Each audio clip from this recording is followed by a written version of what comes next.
పోవడం, ఎక్కడా కూడా లంచాలు లేకుండా, ఎక్కడా కూడా వివక్ష లేకుండా అందించిన మనందరి ప్రభుత్వానికి మధ్య జరుగుతా ఉన్న యుద్ధం ఈ కురుక్షేత్ర మహాసంగ్రామం.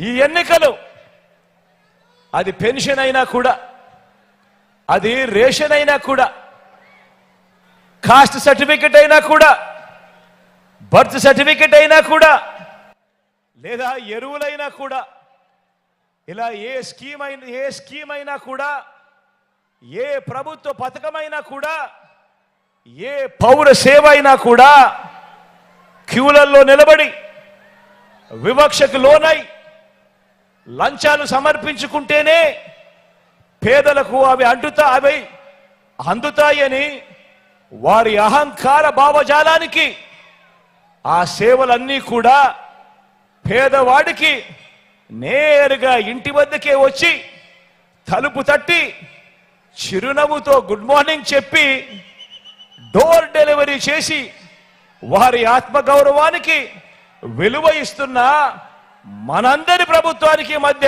జరుగుతా ఉన్న యుద్ధం ఈ కురుక్షేత్ర మహాసంగ్రామం.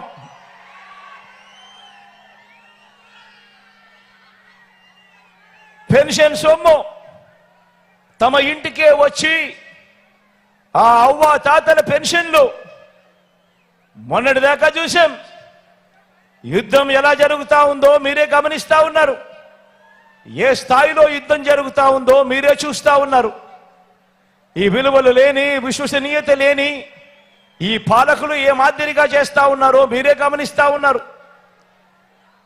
పెన్షన్ సొమ్మును తమ ఇంటికే వచ్చి ఆ అవ్వ తాతల చేతుల్లో ఆ పెన్షన్ పెడతా ఉంటే చూడలేక, చూసి జీర్ణించుకోలేక ఏకంగా 58 నెలలుగా ప్రతి నెల 1వ తారీఖున, అది ఆదివారమైనా కూడా, అది సెలవు దినమైనా కూడా, తెల్లవారక మునిపే వాలంటీర్లు నేరుగా ఇంటికొచ్చి చిక్కడి చిరునవ్వుతో గుడ్ మార్నింగ్ చెబుతూ ఆ అవ్వ తాతలకు ఒక మంచి మనవడుగా, ఆ అవ్వ తాతలకు ఒక మంచి మనవరాలుగా తోడుగా ఉంటూ పెన్షన్ చేతిలో పెడతా ఉంటే గత 58 నెలలుగా జరుగుతూ ఉండే ఈ కార్యక్రమాన్ని ఎన్నికలు వచ్చేసరికి జీర్ణించుకోలేక అసూయతో ఇదే పెద్ద మనిషి చంద్రబాబు నాయుడు గారు తనకు సంబంధించిన మనిషి నిమ్మగడ్డ రమేష్ అని చెప్పి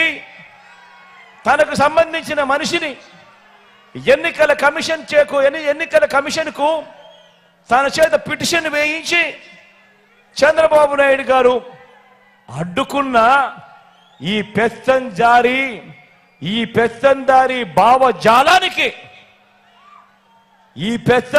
భావజాలానికి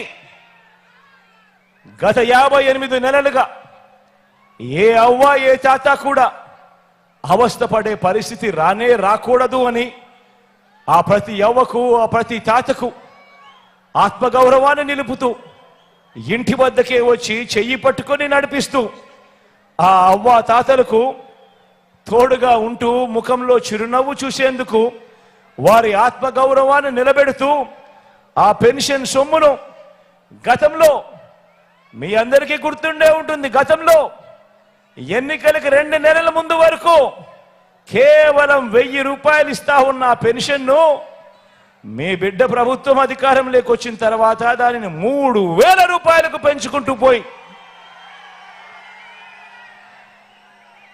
ఆ ప్రతి ఇంటికి వచ్చి ఆ అవ్వ తాతల ముఖంలో చిరునవ్వును చూస్తూ ఆ పేదలకు నేరుగా చేతికే అందిస్తా ఉన్న పేదల అనుకూల భావజాలమైన మన ప్రభుత్వానికి మధ్య జరుగుతా ఉన్న యుద్ధం ఆలోచన చేయమని అడుగుతా ఉన్నా. ఈరోజు ఈ కురుక్షేత్ర మహాసంగ్రామానికి సంబంధించి ఇన్ని విషయాలు చెప్పాను. మీ అందరూ నేను ఒకటే అడుగుతా ఉన్నాను. పేదల భవిష్యత్ కొరకు పేదలకు అండగా తోడుగా నిలబడేందుకు మీరంతా కూడా సిద్ధమేనా అని అడుగుతా ఉన్నాను.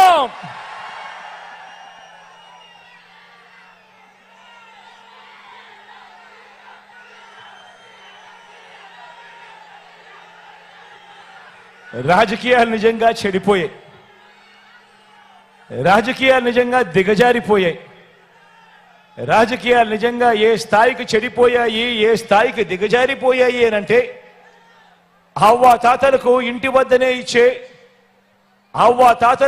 వద్దనే ఇచ్చే పెన్షన్లు తాము చెబితేనే చంద్రబాబు నాయుడు గారు ఆపించారు అని అహంకార ధోరణితో వాళ్ళ పార్టీకి సంబంధించిన ఎమ్మెల్యే అభ్యర్థులు మొన్ననే చూసా టీవీలో రాజమండ్రిలో టీడీపీ అభ్యర్థి ఆదిరెడ్డి వాసు లాంటి వారు ఏకంగా ప్రెస్ మీట్లు పెట్టి మరీ చెప్పటం మీరంతా కూడా చూశారు. వీళ్ళ అహంకార ధోరణిని ఏ రకంగా వాళ్ళంతా కూడా సిగ్గు లేకుండా చెప్పుకుంటా ఉన్నారో మీరంతా కూడా గమనించారు. ఇంతటి దుర్మార్గం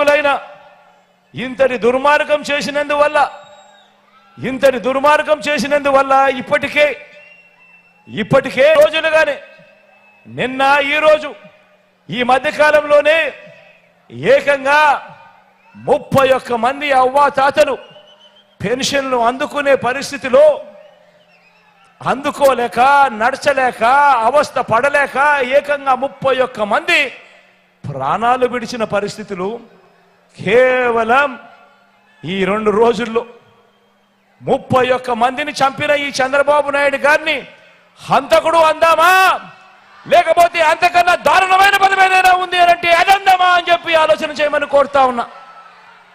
నేను అడుగుతా ఉన్నా ఇదే చంద్రబాబు నాయుడు, అయ్యా చంద్రబాబు నాయుడు గారు, ఈ రాష్ట్రంలో 66 లక్షల మంది పెన్షన్ తీసుకుంటా ఉన్నారు. అవ్వ తాతలు ఉన్నారు, వితంతు అక్క చెల్లెమ్మలు ఉన్నారు, నా దివ్యాంగులు ఉన్నారు. వీరందరికీ కూడా చెబుతా ఉన్నా, కొంచెం ఓపిక పట్టండి. జూన్ 4వ తారీఖున మళ్ళీ మీ బిడ్డ ప్రభుత్వం వస్తుంది.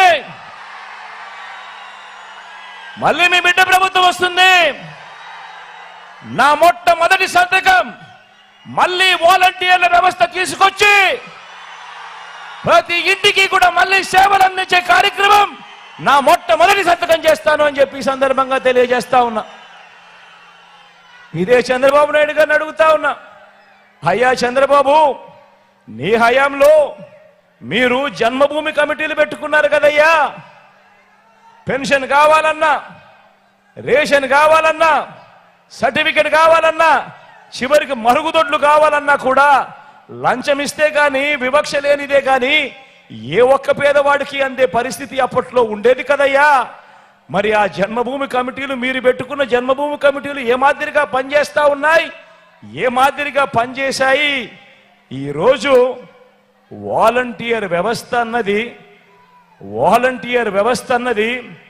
జగన్ అభిమానించే ఈ సైన్యం ఎలా పనిచేస్తా ఉంది అని అంటే చంద్రబాబు నాయుడు గారి గుండెల్లో రైళ్లు పరిగెత్తించే కార్యక్రమం జరుగుతా ఉంది అని కూడా ఈ సందర్భంగా తెలియజేస్తా ఉన్నా.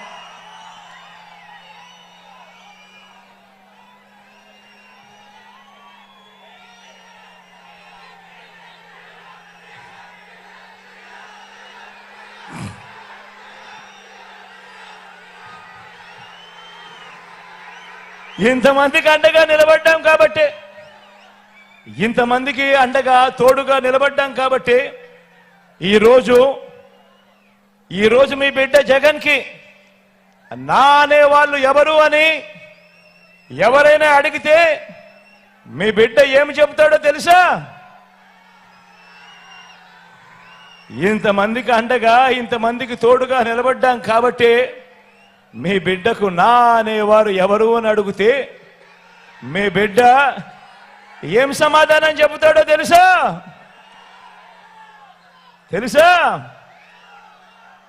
ఆంధ్రప్రదేశ్ రాష్ట్రంలో 5 కోట్ల ప్రజలు, అందులో పేద వర్గాల ప్రజలు వీరంతా నాకు నా వాళ్ళు అని గర్వంగా కూడా చెప్తాడు ఈ మీ జగన్.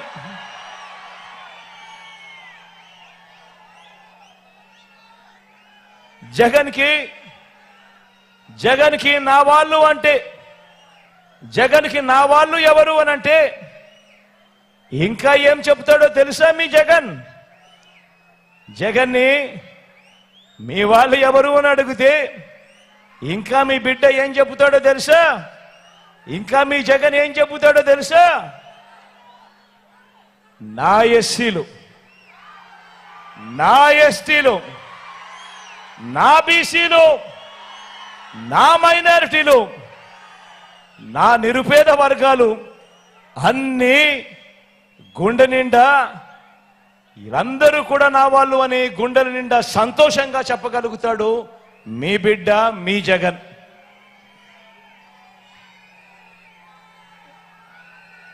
మళ్ళీ ఎవరైనా జగన్కి నా అనేవాళ్ళు ఎవరు అని అడిగితే ఇంకా ఏం చెబుతాడో తెలుసా మీ జగన్? ఇంకా ఏం చెప్తాడో తెలుసా మీ జగన్? ఇది చంద్రబాబుకు కూడా చెప్తా. తెలుసా చంద్రబాబు? తెలుసా ఎల్లో ముఠ? తెలుసా? జగన్కి నా అనేవాళ్ళు నా తోబుట్టువులుగా భావించే నా పేద అక్క చెల్లెమ్మలు అని చెప్పి కూడా గర్వంగా చెప్తాను.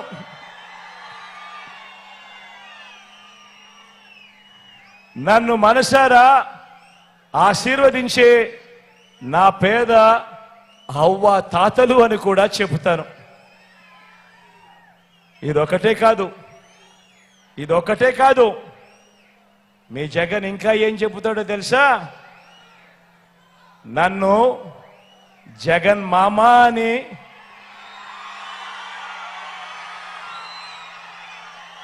నన్ను జగన్ మామ అని